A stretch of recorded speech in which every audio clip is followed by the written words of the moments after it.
Barnes and you're watching NewsX World. Let's first take a look at some of our top stories.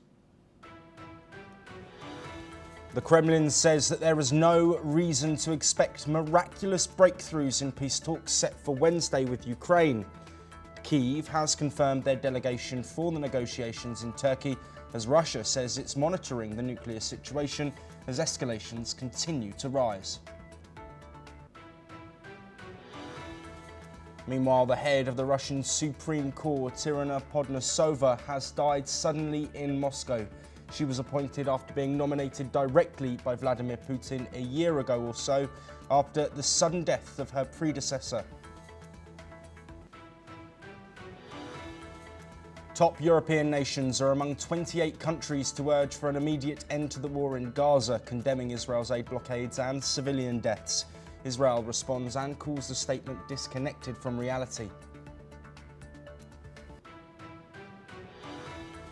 Meanwhile, local health authorities report that at least 12 Palestinians have been killed, with dozens more wounded by Israeli tank shells fired at tents housing displaced families in Gaza City.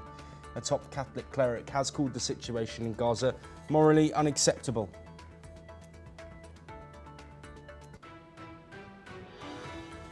Iran's deputy foreign minister has said that reimposing international sanctions would further complicate the nuclear standoff.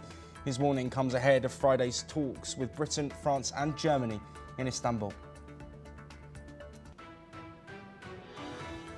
Hunter Biden, son of the former President Joe Biden, has slammed Hollywood actor George Clooney in an expletive-laden interview. Hunter Biden accuses Clooney of spearheading a push for Biden to step down, around a year after his father left as the Democratic presidential candidate.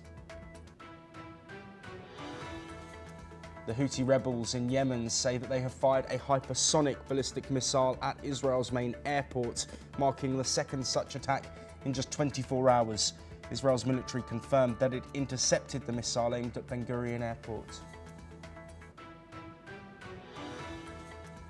And the death toll has risen to 27 in the Bangladesh Air Force trainer crash, according to the Special Assistant Chief to the Chief Advisor for Health. The plane slammed into a school and college in Dhaka, leaving dozens more injured and hospitalised with burns. But we start this hour in Europe as peace talks between Russia and Ukraine face uncertainty after the Kremlin downplayed expectations for breakthroughs in the upcoming round of talks, with spokesman Dmitry Peskov saying there is no basis to expect miracles in the current situation.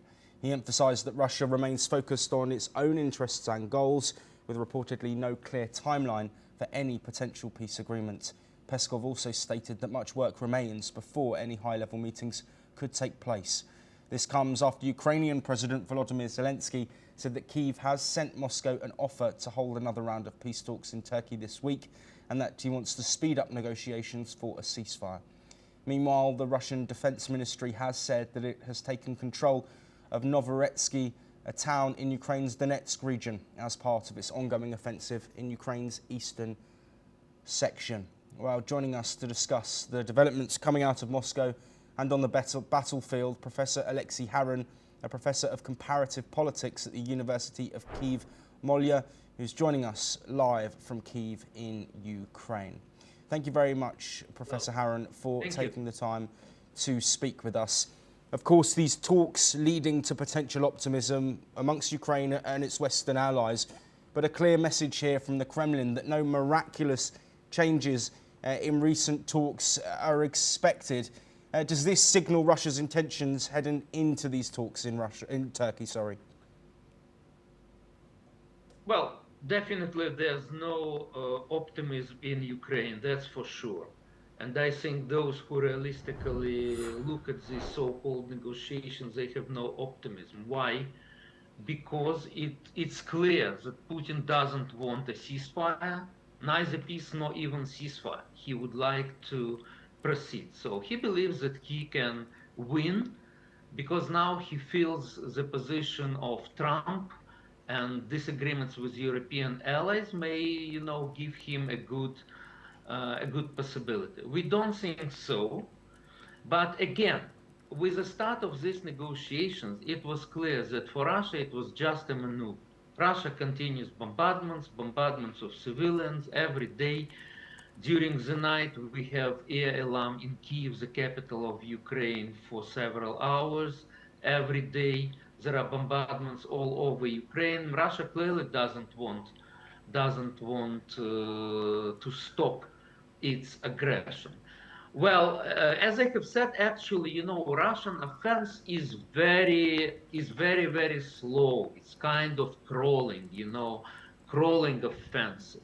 So there are no decisive successes for Russia. But Russia believes it can win in the so-called war of attrition. So, and it was stated again, it was stated by Russia several times that they want to continue. They would like to continue to occupy Ukrainian territory.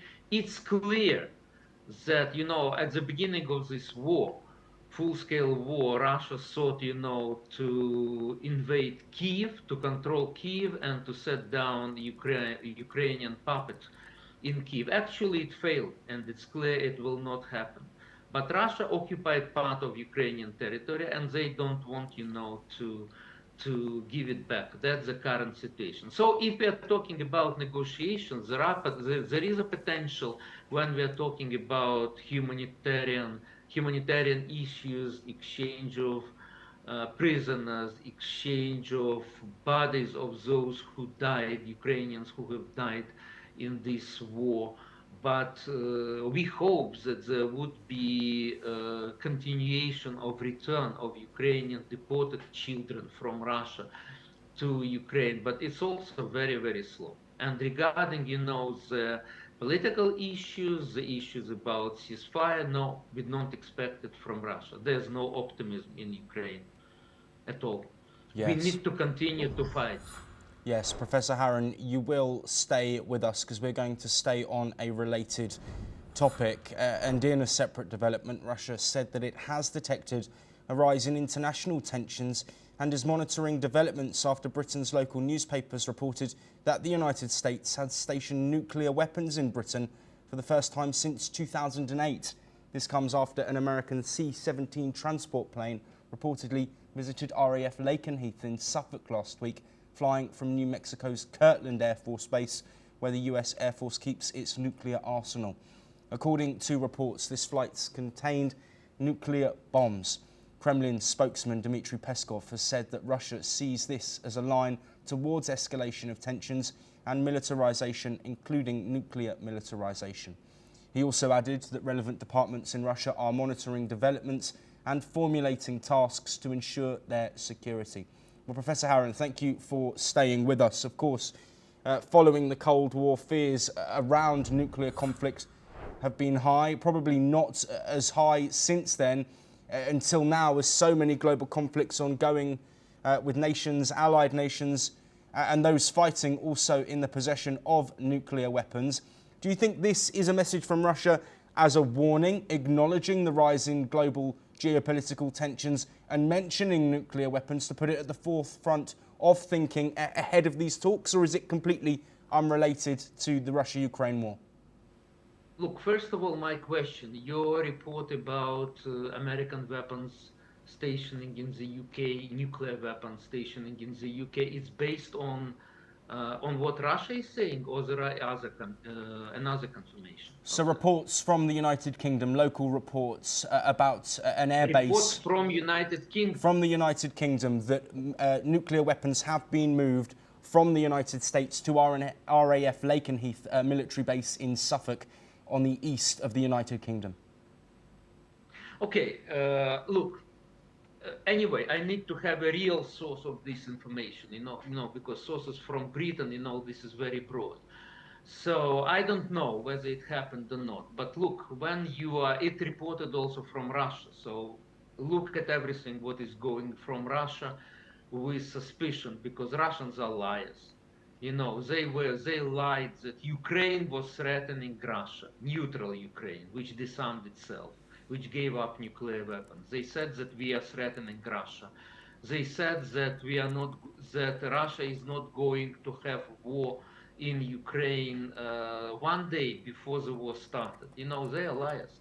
So it's very, very well known, you know, it's for decades. So be very careful about that. And finally, look, what Russia is saying about global nuclear war, this is their approach since, I would say, since February 2022 or even earlier. What is there? Actually, they would like that Ukraine remained unarmed, so Ukraine do not receive any support, any weapons from the West. And that's why Russia is saying, well, otherwise we will start a nuclear war. We are not afraid of nuclear war. Definitely, it's a bluff. It's a bluff, but this is war rattling, you know. This is, you know, blackmail of the whole world, including the West. We in Ukraine, actually, it may be strange to hear for you, but we are not afraid. You know, we are fighting. We are not afraid by Russian, you know, these talks about nuclear escalation. Again, Ukraine is not the aim of this war rattling. This is the West and other international countries who are afraid of being involved in the war and are afraid of future nuclear war. We know in Ukraine, by the way, definitely we know what is the danger of nuclear bomb. We have a nuclear catastrophe in Chernobyl in 1985 when Ukraine, or 86, sorry, when Ukraine was part of the USSR. So we Ukrainians, we went through this nuclear catastrophe. We know what is that. But we need to understand that the talks about nuclear war, this is part of Russian strategy of intimidating the West and international community. Yes, absolutely, Professor Harron. Thank you ever so much for taking the time to speak with us. We will continue to bring you updates from the ongoing Russia-Ukraine war and work towards potential peace. But we stay in Russia now, as Irina Podnosova, the chief of Russia's Supreme Court, has died suddenly in Moscow. She had been appointed just over a year ago after the unexpected death of her predecessor. Both deaths occurring within a short span have drawn serious attention. Podnosova was handpicked by President Vladimir Putin, making her one of the most powerful legal figures in the country. So far, no cause of death has been revealed, and the Kremlin remains silent, with two top court heads gone under mysterious circumstances. Questions loom large over Russia's judiciary. Well, joining us to discuss this sudden death, Professor Georgi Toleraya, an international affairs expert, joining us live from Moscow. Thank you ever so much, Professor Toleraya, for being here. What's your initial reaction to this sudden death around a year after the sudden death of her predecessor? Well, I understand it is not sudden, unfortunately. She's been long suffering from oncology from some long-term disease, so it's tragic, but not unexpected, and I don't see any kind of conspiracy behind this. It's just sad, and I want to express my condolences to the family, but it's not that something that has any political meaning or any political background, I think. Professor And Toleraya. besides, she was a very well respected judge, specializing in economic affairs, in economic cases, so well known in her profession. So I don't think anything abnormal about it. Professor Toleraya, I do want to draw attention, I appreciate what you're saying, but I do want to draw attention to questions that are being raised by some experts and geopolitical thinkers regarding this death, but also the death around a year ago to the predecessor. Also, a minister recently found dead as well, unexpectedly. Is there a wider question that needs to be raised about these deaths and more research into them specifically? Because so far the Kremlin have said nothing. Well, even if the questions are to be raised, this particular death has nothing to do with it, because Minister Starovoy's suicide was an abnormal thing, of course. That was something really tragic and unexpected, but that has nothing to do with the current death. And just trying to tie one to other is it's just artificial and a low-level journalism. Yes, Professor Toleraya, thank you ever so much for taking the time to speak with us. Any further updates we get from Russia on this death. We will, of course, bring that to you.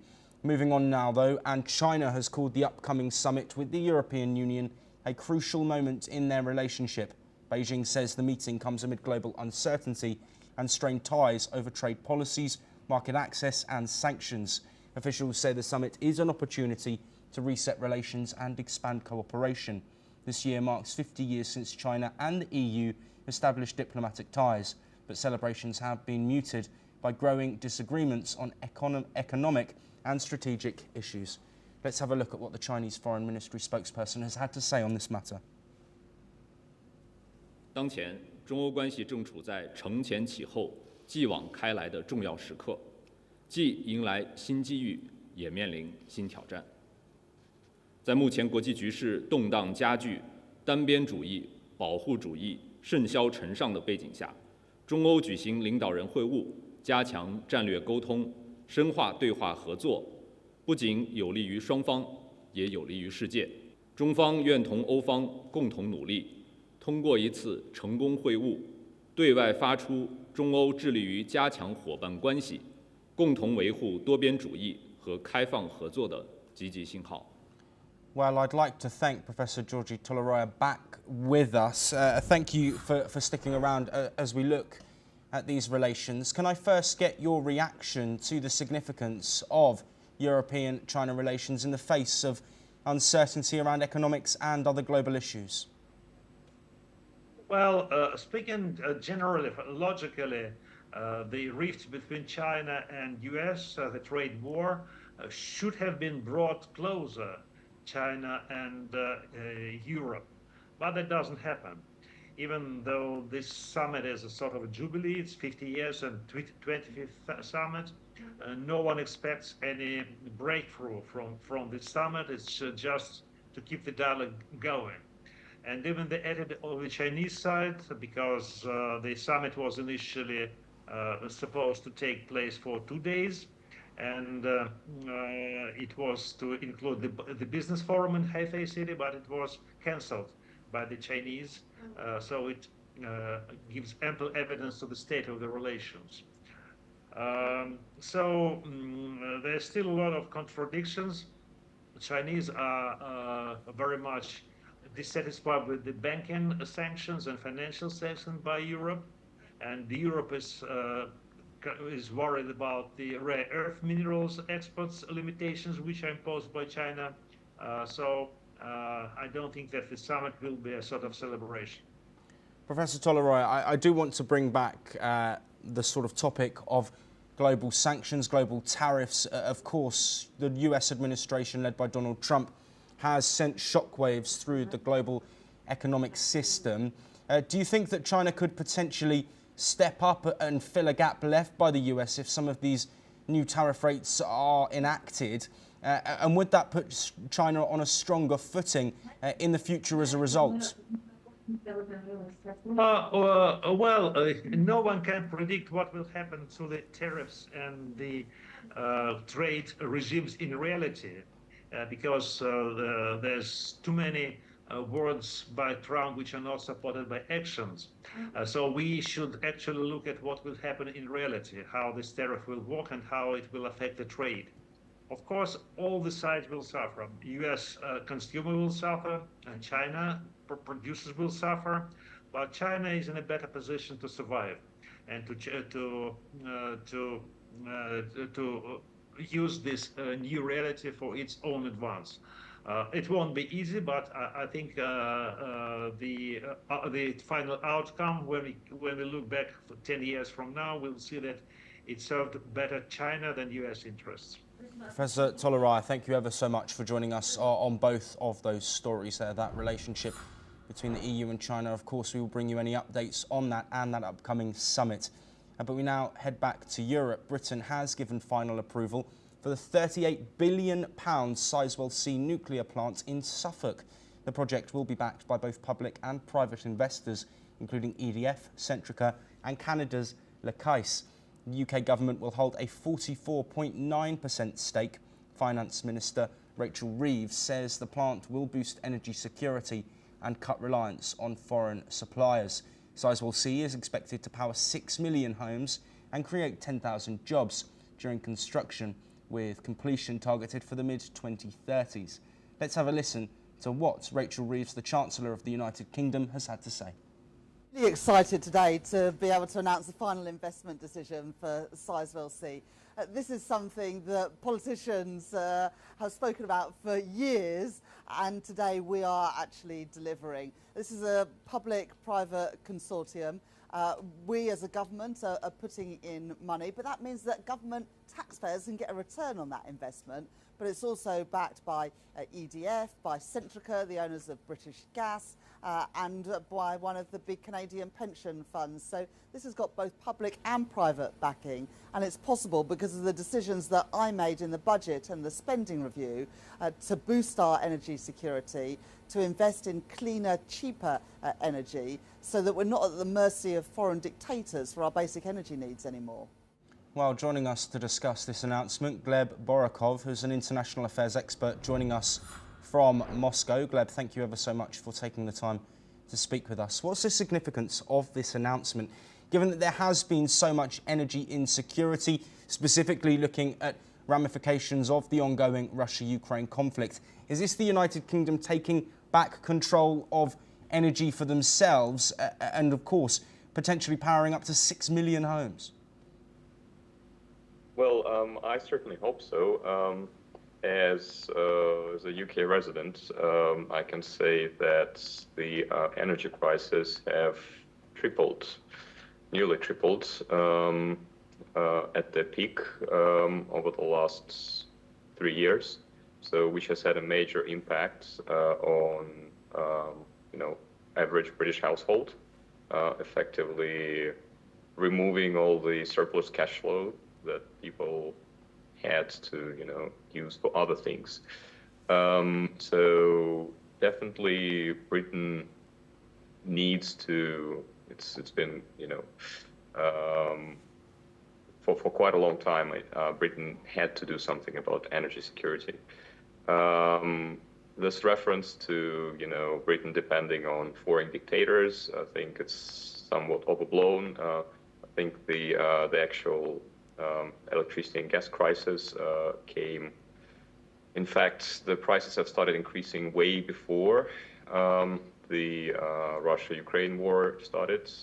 So this is a structural issue, structural UK issue, rather than consequence of increasing energy rather than a consequence of increasing global energy crisis. Yes. But in any Sorry case, to interject, Gleb, but we are running shorter of time. I do want to ask you one further question on this topic before we move on. Of course, cost of living is something which you just mentioned there. We heard Rachel Reeves talk about taxpayer investment, but also taxpayer returns. In the United Kingdom, we've seen similar projects as this, not necessarily with energy, but something like HS2, overrun in expenditure and not end up delivering on what the initial promise was. Could this potentially risk being a burden for the taxpayer in the coming years within a finish date of 2035 or mid-2030s? Well, ultimately, it's going to be a burden on the taxpayer because the funding model that they're using for this project is called RAB, which is the Regulated Asset Base model, which effectively involves intermediate payments to the contractor whilst the project is still ongoing. So effectively, the British state, who is effectively taxpayers' money, their funding, they will effectively be liable for any cost overruns, which are inevitable in these type of projects. So yes, ultimately it will be the taxpayer who will bear the costs. And I understand that one of the reasons why this funding model has been chosen is because EDF, who is a developer of the project, has already had major cost overruns on another project that they're working on at the moment. So I guess they just said, we're not going to take the risk ourselves. It needs to be backed up by the taxpayer. So all in all, for sure, the taxpayer will take the burden and will bear the burden. But in the longer run, I'm hoping that this new project will allow UK to restore the energy balance and hopefully drive down the price of electricity. Yes, Gleb, if you stay with us, we are going to move on now, as a British F-35B fighter jet stranded in India for over 5 weeks has finally departed after undergoing repairs. The stealth jet, part of the HMS Prince of Wales fleet, was diverted to Thiruvananthapuram Airport in Kerala on June the 14th due to bad weather, and later developed a technical snag. A UK engineering team deployed on July the 6th carried out repairs and safety checks. The British High Commission confirmed the jet's departure on Tuesday. The aircraft is now en route to Darwin, Australia, where the Royal Navy carrier is currently operating. The jet's prolonged stay sparked widespread attention online, with memes and comments joking about its extended holiday in India. Well, Gleb, thank you for staying with us here. Of course, the particulars about what went wrong on this jet is not necessarily known, but let's look away from this individual incident and look at defence spending as a whole. Of course, we've spoken lots on this programme about the ongoing Russia-Ukraine war, talks about different military assets and a need for further spending. Do you think that the United Kingdom is positioning themselves effectively for future conflict with their current stance on spending and NATO spending? Look, I think the game that everyone is trying to play at the moment is relying on the US made equipment mostly, and obviously United States are pushing their military equipment down everyone's throat in all possible ways, be it via tenders, via political pressures, via lobbying, so on and so forth. So this incident does not play well, with the overall efforts to sell this technology to India, for example, or to any other country where they're trying to market it. Obviously, these modern aircraft are very complex technology, so faults. I believe we have lost Gleb there, but thank you very much to him for joining us on both those discussions. That is all we have time for, but we will be back with more of your latest breaking international news.